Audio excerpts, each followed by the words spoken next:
Secretary of State, she has made history in a nation that is good at so many things, but that has made it uniquely difficult for a woman to be elected to federal office. She became the first major party nominee as a woman to be president, and last night won the popular vote of America.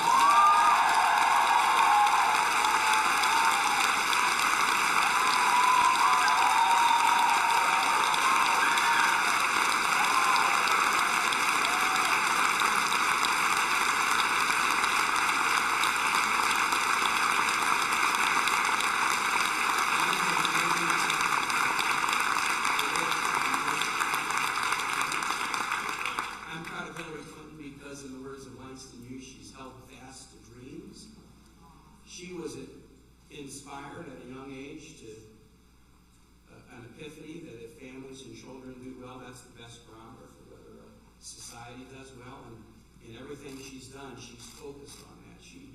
We know she would have made history as a president in one sense, but we never have had a president who's made their whole career about the empowerment of families and children. And I was as excited about that in the Oval Office as I was excited to have my friend Hillary there and make history as the first woman president. I'm excited and proud of Hillary because she has built such a wonderful team. There is a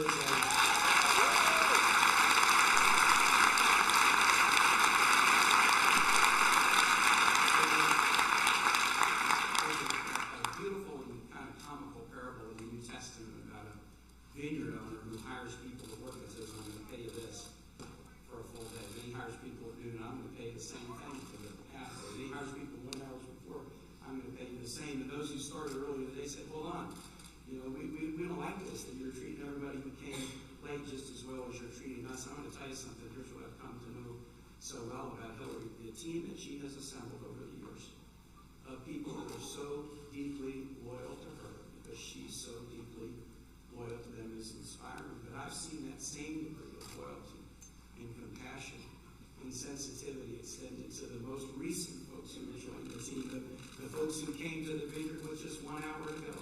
Her loyalty and compassion of Hillary and Bill to people, if you're with you, you're with you, and that is just something so remarkable. And finally, I'm proud of Hillary because she loves this country.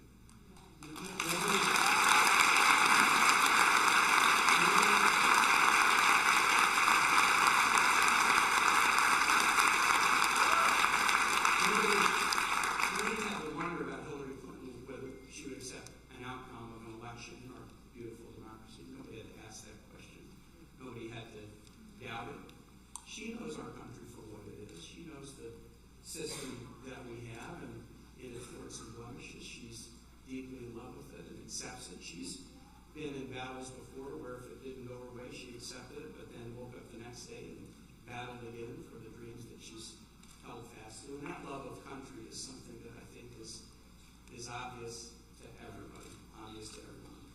I want to thank Hillary Clinton for asking Ann and I to join this wild ride. We, about a week before, she asked if I would be a running mate.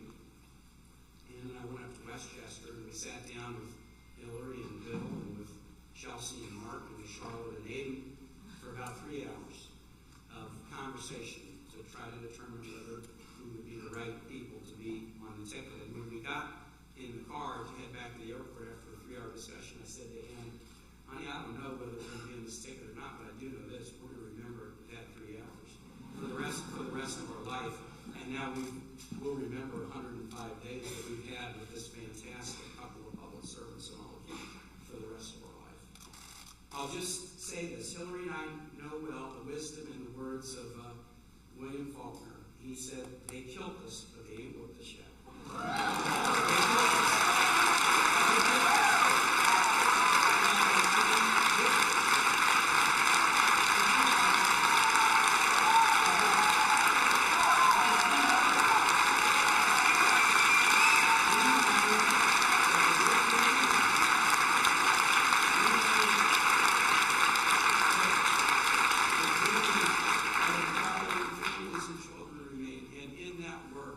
That important work that we have to do as a nation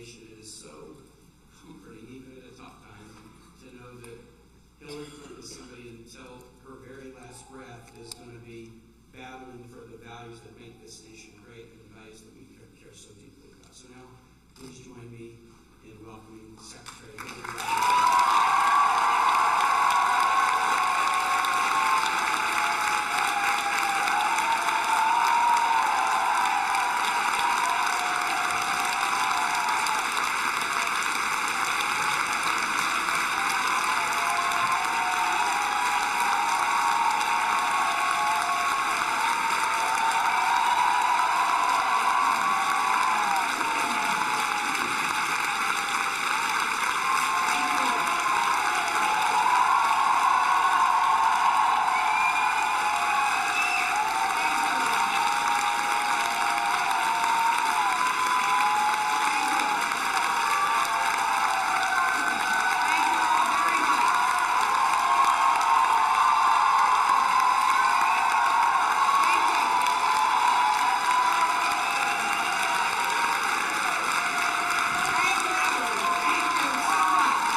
I hope that he will be a successful president for all Americans.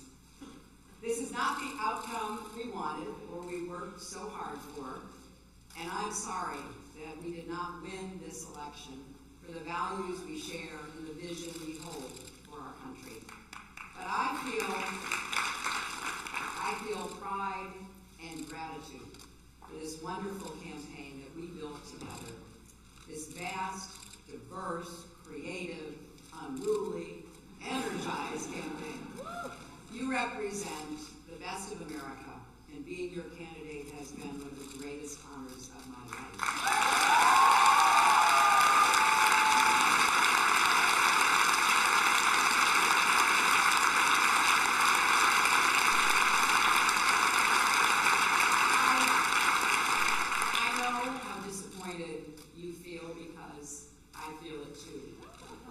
And so do tens of millions of Americans who invested their hopes and dreams in this effort. This is painful, and it will be for a long time. But I want you to remember this. Our campaign was never about one person or even one election. It was about the country we love and about building an America that's hopeful, inclusive, and big-hearted. We have seen that our nation is more deeply divided than we thought. But I still believe in America, and I always will. And if you do, then we must accept this result and then look to the future. Donald Trump is going to be our president. We owe him an open mind and the chance to lead.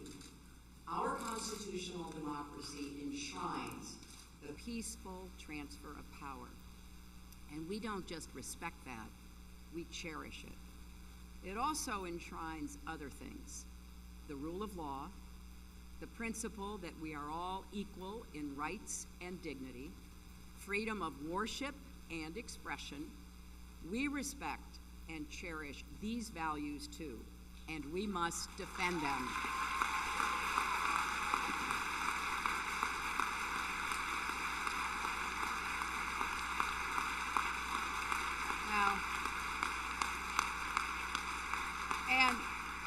And let me add, our constitutional democracy demands our participation, not just every 4 years, but all the time. So let's do all we can to keep advancing the causes and values we all hold dear, making our economy work for everyone, not just those at the top, protecting our country and protecting our planet, and breaking down all the barriers that hold any American back from achieving their dreams. We've spent a year and a half bringing together millions of people from every corner of our country to say with one voice that we believe that the American dream is big enough for everyone, for people of all races and religions, for men and women, for immigrants, for LGBT people, and people with disabilities, for everyone.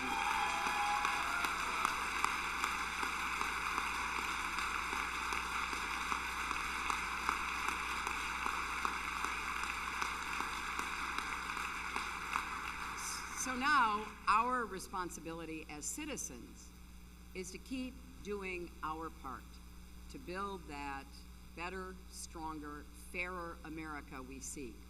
And I know you will. I am so grateful to stand with all of you. I want to thank Tim Kaine and Ann Holden for being our partners on this journey.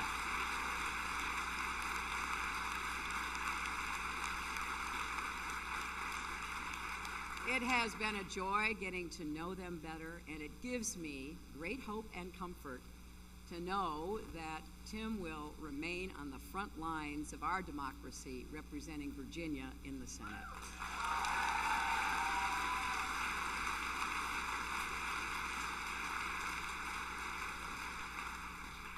To Barack and Michelle Obama, our country owes you an enormous debt of gratitude.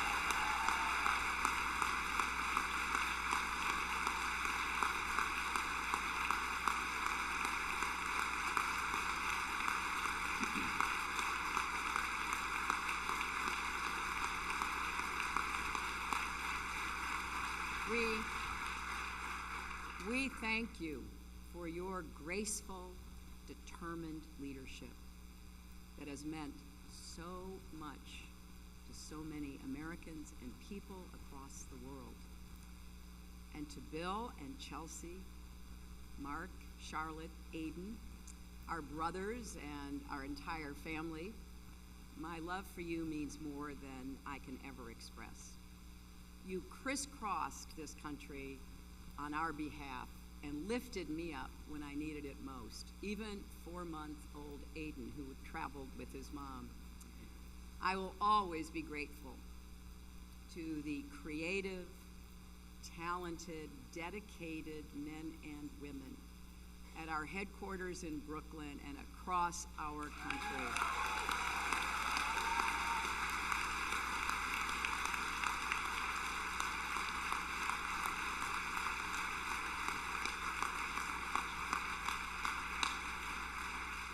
You poured your hearts into this campaign. For some of you who are veterans, it was a campaign after you had done other campaigns. Some of you, it was your first campaign.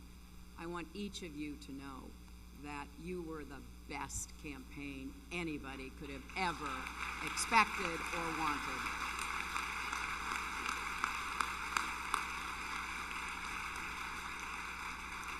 And to the millions of volunteers, community leaders, activists, and union organizers who knocked on doors, talked to neighbors, posted on Facebook, even in secret, private Facebook sites. I want everybody coming out from behind that and make sure your voices are heard going forward.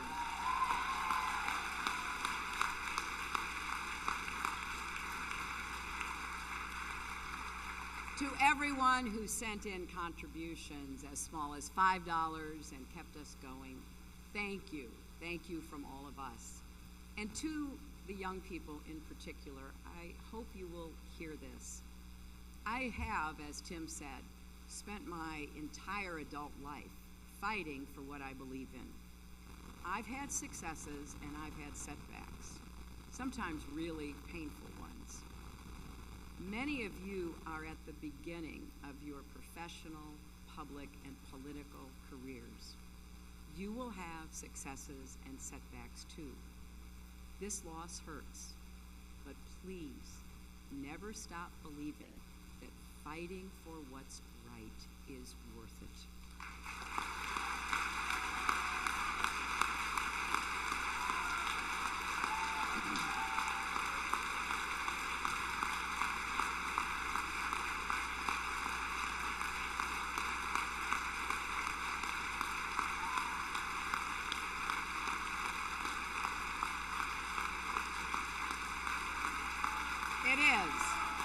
worth it.